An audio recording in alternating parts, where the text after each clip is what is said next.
Friends, आप सुन रहे हैं हमारी कहानी डोमिनेटिंग लव एपिसोड 37। कहानी का टाइटल है अब क्या होगा। तो चलिए कहानी को आगे शुरू करते हैं। प्रिंसिपल प्रिया का चेहरा देखते ही बेहोश हो चुके थे। रिदम और रावी ने देखा तो जल्दी से उठ खड़े हुए। बेचारी रावी की तो हालत ही खराब हो रही थी। उसने डरते हुए रिदम से कहा, रिदम, कहीं प्रधानाचार्य जी लुढ़क तो नहीं गए? बेचारे के हृदय में दौरे पड़ रहे थे। तो मुझे बहुत डर लग रहा है, अगर ये टपक गए तो एग्ज़ाम कैंसिल हो जाएंगे। एग्ज़ाम कैंसिल हो गया तो जितनी मेहनत की है सब वेस्ट हो जाएगी। फिर जितना याद किया है वो भी भूल जाऊंगी। उसके बाद एग्ज़ाम में फेल हो जाऊंगी। 1 साल बर्बाद हो जाएगा। रिदम ने गुस्से में रावी से कहा, सब तेरी गलती है। अगर तू आईलाइनर लाती नहीं तो पिज़्ज़ा पर काला जादू ना होता। अगर काला जादू होता नहीं तो मैं आईलाइनर फेंकती नहीं। अगर मैं आईलाइनर फेंकती नहीं तो फिर प्रिया पर गिरता नहीं। प्रिया पर गिरता नहीं तो वह काली चुड़ैल नहीं बनती। काली चुड़ैल बनती नहीं तो सर उसका चेहरा देखकर बेहोश नहीं होते और जिंदा होते। सब तेरी गलती है। रिदम की बातें सुनकर शावी को गुस्सा आ गया। उसने दांत पीसते हुए कहा, पिज़्ज़ा खाने का आइडिया किसका था? तेरा था। अगर तू आइडिया देती नहीं तो ऐसा कुछ नहीं होता।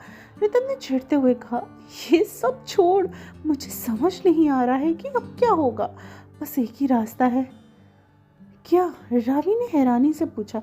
रिदम ने ऊपर देखते हुए कहा, अब सर की पत्नी ही उनकी जान बचा सकती है। वो कैसे? रावी ने उत्सुकता से पूछा। तो रिदम ने शांति से जवाब दिया, जैसे जैसे सावित्री ने अपने पति की जान यमराज से बचाई थी, वैसे ही सर की पत्नी को भी अब यमराज से उनकी जान भीख में मांगनी होगी, तभी कुछ हो सकता है। वरना सर के अंतिम संस्कार की तैयारी करो। रावी ने खुश होते हुए कहा, रुक रुक रुक, मेरे घर के बगल में एक पिंटू मिष्ठासन भंडार भी है। वहाँ पर बुंदिया का ऑर्डर दे देती हूँ और बाकी पूरी सब्जी का तू देख ले। अंतिम संस्कार में आसानी से हो जाएगा। आखिर तेरे पति के पास पैसे की तिजोरी है, कुछ खर्चा भी करेंगे कि नहीं प्रिंसिपल के लिए, तो पैसे कम नहीं हो जाएंगे। रिदम हैरानी से उसे देख रही थी। उसका तो मन कर रहा था अभी धरती के अंदर ही समा जाए। उधर प्रिया, प्रतीक और उसके दोस्त प्रिंसिपल को उठाने की बार बार कोशिश कर रहे थे। रवि ने कुछ सोचा और जल्दी से कैंटीन में भाग गया। सब कोई हैरानी से उसे ही देख रहे थे। प्रतीक ने गुस्से से कहा, ये कहाँ गया? फिर प्रिया को देखकर रोने लगा, चुड़ैल दीदी यहाँ से चली जाओ, कल आना। प्रिया उसे हैरानी से देख रही थी। उसे समझ नहीं आ रहा था कि सब उससे इतना डर क्यों रहे हैं। तभी रवि भागते हुए वापस आया। उसके हाथ में एक पतीला था जिसमें खौलता हुआ गर्म पानी था।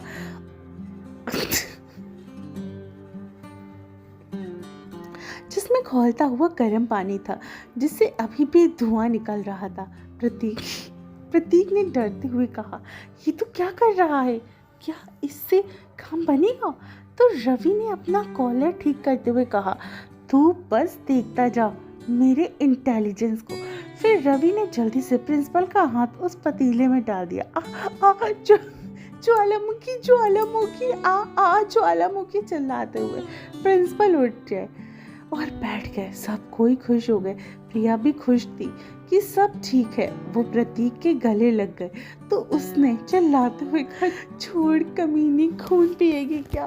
प्रिया ने नम आंखों से कहा, बेबी तुम मुझसे ऐसी बातें क्यों कर रहे हो?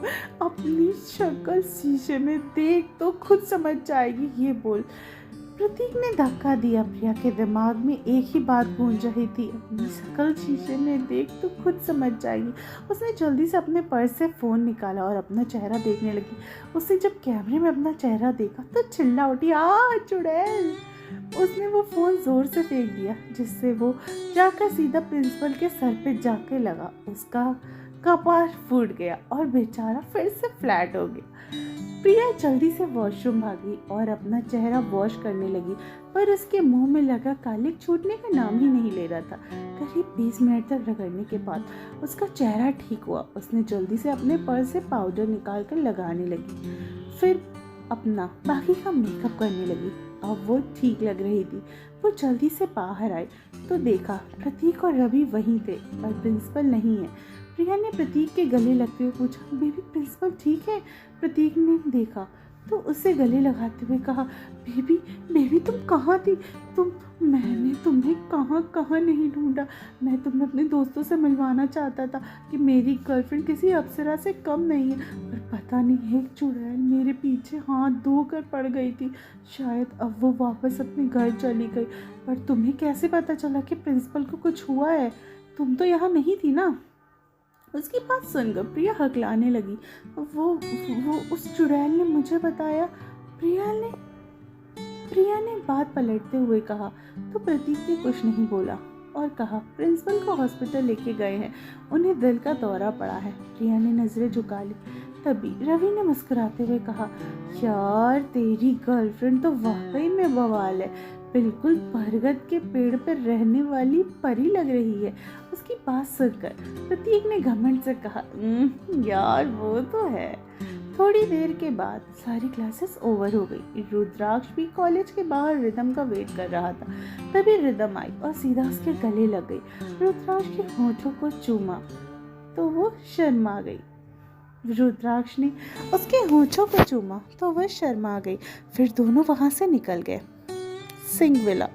एक सोफे पर देवराज अखिलेश बैठे हुए थे और उनके सामने एक आदमी। तभी देवराज ने मुस्कुराते हुए कहा, तुम तो कितने दिनों के बाद हमसे मिल रहे हो, लगता है याद नहीं आ रही मेरी। अरे ऐसा कुछ नहीं है।